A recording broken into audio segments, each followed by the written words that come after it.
Anak-anak yang terkasih, pada hari ini kita akan memulai materi baru dengan judul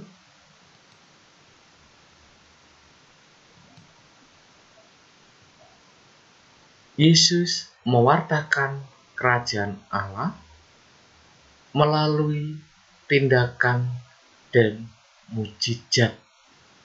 Jadi materi hari ini dengan judul Yesus mewartakan kerajaan Allah melalui tindakan dan mukjizat. Tujuannya apa, anak-anak? Tujuannya ada dua. Yang pertama, melalui pengamatan gambar dan cerita, anak-anak dapat memahami tanda-tanda kehadiran kerajaan Allah. Jadi melalui pengamatan, gambar, dan cerita, anak-anak dapat memahami tanda-tanda kehadiran kerajaan Allah. Yang kedua, anak-anak dapat memahami tindakan dan mukjizat Yesus sebagai kehadiran Allah dan mampu mewujudkan dalam tindakan sehari-hari melalui karya belas kasih. Jadi tujuan yang kedua adalah anak-anak dapat memahami tindakan dan mukjizat Yesus sebagai kehadiran Allah dan mampu mewujudkan dalam tindakan sehari-hari melalui karya belas kasih. Itulah tujuan dari Yesus mewartakan kerajaan Allah melalui tindakan dan mukjizat. Latar belakangnya apa, anak-anak? Latar belakangnya adalah Yesus bukan saja berbicara tentang kerajaan Allah, tetapi Yesus juga memberi kesaksian tentang kerajaan Allah dengan tindakan-tindakannya.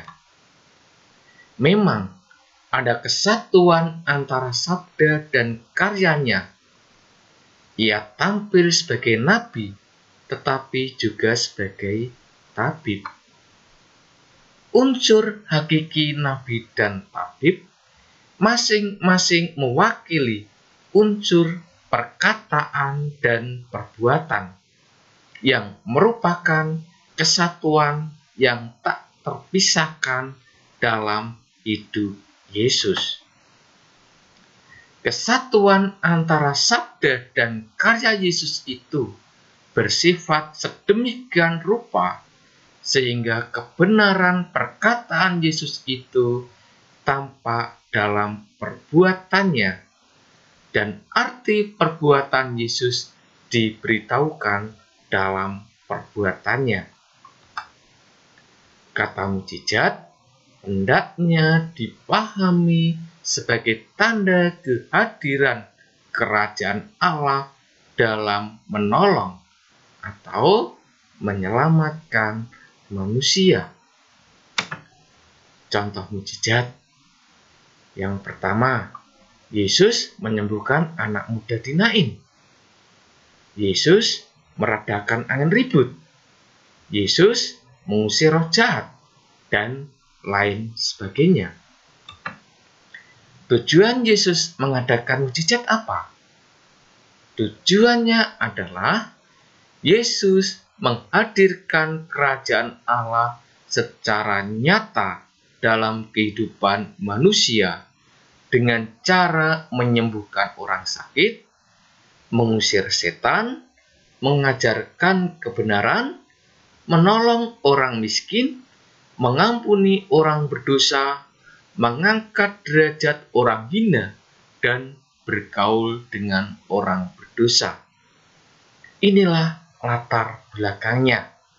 Nah, anak-anak, sebelum kita memulai pelajaran hari ini, kita siapkan hati dan pikiran kita untuk berdoa.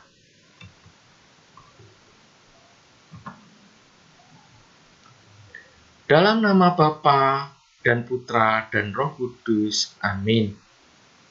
Bapa yang Maha Kasih, kami bersyukur atas segala karunia-Mu, sehingga Engkau masih berkenan mempertemukan kami lewat pembelajaran daring untuk menimba berbagai pengetahuan pada hari ini. Berilah kami terang-Mu, agar kami mampu mengembangkan diri, sehingga kami lebih peduli terhadap hidup kami maupun hidup orang lain, seturut teladan Putra-Mu, Tuhan kami, Yesus Kristus. Amin. Dalam nama Bapa, Putra, dan Roh Kudus. Amin. Terima kasih anak-anak, kalian sudah memulai pelajaran hari ini dengan doa pembuka. Nah, anak-anak, marilah kita simak kisah dia. Udara kota di Jakarta siang itu begitu panas, seperti hendak membakar kulit. Bergegas, aku segera masuk ke salah satu restoran cepat saji yang cukup ternama. Udara di dalam restoran begitu sejuk, kontras dengan udara di luar sana. Aku segera mencari tempat duduk di sudut ruangan. Setelah beberapa saat aku mengembaskan diri di tempat duduk, mataku memandang sekeliling ruangan.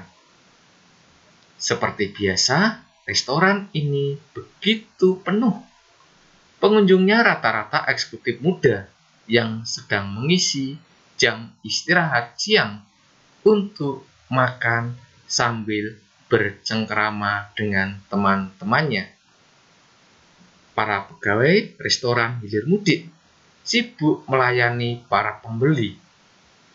Kusapu semua isi ruangan dengan pandangan mata. Barangkali saja ada yang kukenal. Di pojok ruangan sebelah pintu masuk, ada pemandangan yang menurutku agak ganjil. Seorang perempuan muda dengan pakaian yang rapi sedang duduk sambil minum. Sementara di depannya seorang bocah perempuan dengan pakaian yang agak lusuh. Mulutnya sibuk mengunyah makanan seperti orang yang sedang kelaparan. Begitu lahap. Aku tertarik mengamati pemandangan itu. Perempuan muda itu sepertinya mengingatkanku pada seseorang. Tetapi siapa? Aku sendiri tidak ingat. Tak beberapa lama setelah bocah perempuan kecil dan lusuh itu menyelesaikan makanannya, dia berdiri dan mau beranjak pergi. Wanita muda itu menahannya. Ia melambaikan tangannya pada pelayan. Dengan langkah cepat, pelayan itu segera mendekat. Mereka berbicara dan pelayan itu segera bergegas pergi. Tak beberapa lama, pelayan itu datang dengan membawa beberapa bungkus makanan pesanan. Setelah menerima, perempuan muda itu menyerahkan pada anak perempuan dengan baju lusuh itu. Senyuman anak itu langsung mengembang. Dari matanya memancarkan kebahagiaan. Anak itu mengangguk dan mengulurkan tangannya pada perempuan muda. Tanpa rasa jijik, perempuan muda itu menyambutnya, digenggam kuat tangan anak itu, sambil mengusap-usap rambut anak itu. Setelah menyelesaikan makananku, aku segera menuju kasir. Dalam waktu yang bersamaan, perempuan muda itu pun juga berangkat menuju kasir. Rasa-rasanya aku kenal, tetapi siapa ya? Aku membatin dalam hati. Ketika kami di depan kasir, perempuan itu tersenyum padaku dan berkata, "Maaf, apakah Anda Rian?" "Iya, betul. Anda siapa?" Rasanya kita pernah ketemu, tetapi di mana? Aku lupa, jawabku. "Dia, Rian. Aku dia," katanya setengah teringat. "Astaga, ternyata kamu dia. Hampir 15 tahun sejak kita lulus SMP, baru ketemu sekarang tanpa diduga, kataku. Bagaimana kabarmu, Rian? Baik, kamu sendiri? Seperti yang kau lihat sendiri, Rian. Seperti inilah aku, jawabnya sambil melepas tawa. Oke, Rian, kita bayar dulu, baru kita ngobrol. Kasihan yang antri di belakang kita, kata dia. Tanpa dapat kucegah, dia membayar semuanya. Setelah itu kami menuju ke tempat duduk yang masih kosong. Bolehkah aku tanya sesuatu? Dia sambil mengerutkan alisnya, dia menjawab, silahkan. Kamu mau tanya apa? Dari tadi aku mengamatimu, siapa anak perempuan yang bersamamu tadi. Kurasa Anda sesuatu yang tidak wajar, kataku. Sambil mengembangkan senyumannya, dia berkata, penilaian kebanyakan orang memang sepertimu, itu wajar. Tapi bagiku tidak. Orang sering hanya menilai seseorang dari penampilannya. Tentang perempuan itu, aku sebenarnya juga tidak tahu siapa sebenarnya dia. Yang aku tahu, dia anak yang kurang beruntung. Kudapati ketika dia sedang mengais-ngais sampah di depan restoran ini untuk mencari sisa makanan atau apa saja yang dapat ditukarkan dengan uang. Maka aku mengajak dia untuk makan. Dan itu sudah berlangsung beberapa kali, entah secara kebetulan atau dia sengaja menungguku. Aku tidak tahu dan tidak pernah bertanya. Dan dia sendiri tidak pernah meminta. Aku yang mengajak. Aku cukup senang melihat dia makan sangat lahap seperti orang kelaparan. Apalagi melihat matanya yang bulat bersinar ketika dia dapat membawa makanan untuk adiknya di rumah. Itu saja yang bisa aku lakukan untuk sekedar membantu dia. Kamu tidak merasa jijik? Tanyaku. Rian, kamu jangan lupa, dia pun juga manusia, sama seperti kita. Hanya pakaian yang membedakannya. Bayangkan kalau kita yang seperti dia. Seharusnya kita bersyukur Tuhan telah memberi kita banyak kemudahan dengan mau berbagi kepada mereka yang kurang beruntung. Jangan pernah kamu lupakan, Rian. Roda kehidupan kita akan selalu berputar. Sekarang kita di atas. Siapa tahu esok hari giliran kita di bawah. Tak seorang pun tahu, kata dia. Nuraniku seperti tersadarkan. Aku yang mungkin hidupnya lebih mapan dari dia. Mungkin secara materi aku lebih mampu. Tetapi dia, temanku, ternyata hatinya lebih kaya. Dia begitu peduli pada hidup orang lain. Sedangkan aku, semoga perjumpaan ini menjadi titik balik dalam hidupku. Terima kasih dia. Kerasnya kota Jakarta ternyata tidak mampu mengubah kelembutan hatimu. Nah, anak-anak, itulah cerita tentang dia.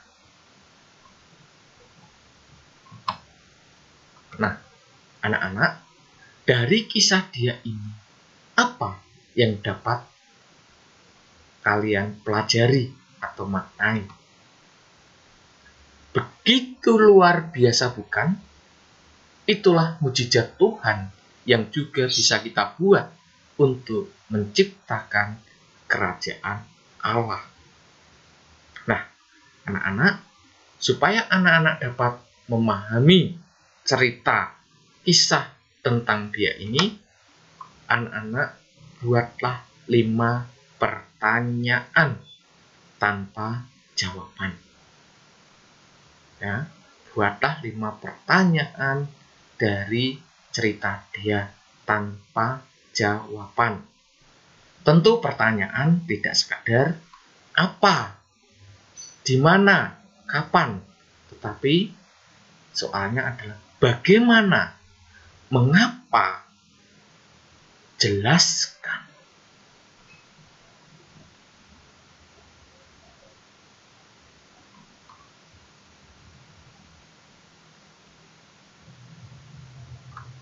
Yang kedua adalah perhatikan gambar berikut ini. Yesus makan dengan orang berdosa ya, ini ya. Yesus meredakan angin ribut, badai. Yesus menyembuhkan orang sakit. Yesus menyembuhkan orang buta.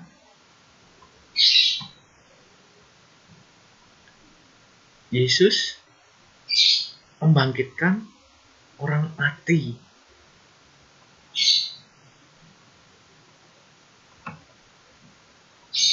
Anak-anak yang terkasih, deskripsikan gambar berikut ini.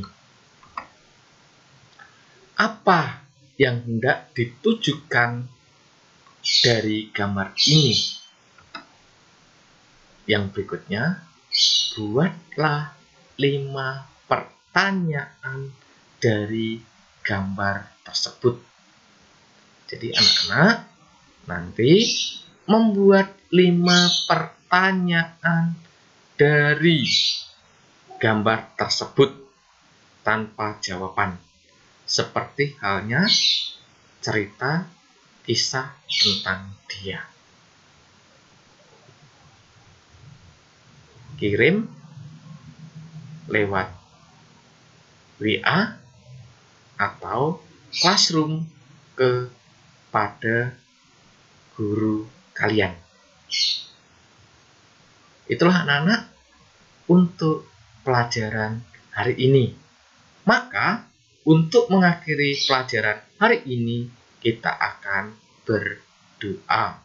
Maka mari kita siapkan hati dan pikiran kita. Dalam nama Bapa dan Putra dan Roh Kudus. Amin. Tuhan, terima kasih atas kesempatan belajar pada hari ini. Semoga pelajaran hari ini dapat menggugahkan hati kami untuk senantiasa peduli terhadap orang-orang yang ada di sekitar kami. Lebih-lebih bagi orang yang membutuhkan. Bisa kami lewat senyuman ataupun juga lewat perhatian kami yang dapat kami berikan. Namamu kami puji, kini dan sepanjang segala masa. Amin. Dalam nama Bapa, Putra, dan Roh Kudus. Amin. Terima kasih anak-anak. Kalian sudah mengikuti pembelajaran hari ini dengan sungguh-sungguh. Salam untuk mama, papa kalian di rumah.